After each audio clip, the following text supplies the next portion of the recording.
आपल्या देशात व्यंगचित्रकला हे कल्चर नाही अशी खंत राज ठाकरे यांनी व्यक्त केली आहे। आपण फक्त व्यंगचित्र बघतो आणि सोडून देतो असं सांगत संगीत हे जसं कल्चर आहे तशीच व्यंगचित्रकला ही कल्चर व्हायला हवी असं त्यांनी म्हटलंय। पुण्याच्या बालगंधर्व कला दालनात चित्रकार घनश्याम देशमुख यांच्या बोलक्या रेषा हास्यचित्र प्रदर्शनाचं उद्घाटन राज ठाकरे यांच्या हस्ते झालं। यावेळी ते बोलत होते। रोज वर्तमानपत्र वाचताना माझे हात शिवशिवायला लागतात। लवकरच फेसबुक पेजवर माझे राजकीय व्यंगचित्र पाहायला मिळतील असंही त्यांनी यावेळी जाहीर केलंय।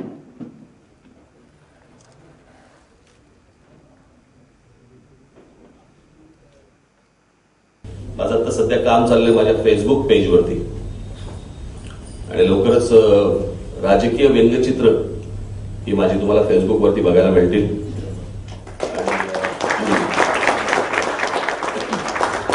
आणि आता इतका त्या सगळ्या गोष्टींचा सतत त्रास होत असतो की त्याला आम्हाला एक जो आउटलेट लागतो त्या बातम्या पाहिल्यानंतर वाचल्यानंतर त्या सगळ्या गोष्टी आताची सध्या परिस्थिती पाहिल्यानंतर ती व्यंगचित्र दर्शवण्यासाठी म्हणून तो हात चालवायला पाहिजे, तो कुठे ते छापायचं हा जेव्हा प्रश्न पडतो म्हणून मी ते मला अनेकांनी सांगितलं की ते फेसबुक माध्यम चांगलं आहे त्याच्यावरती तुम्ही करा म्हणून त्याच्यासाठी माझं काम सुरू आहे।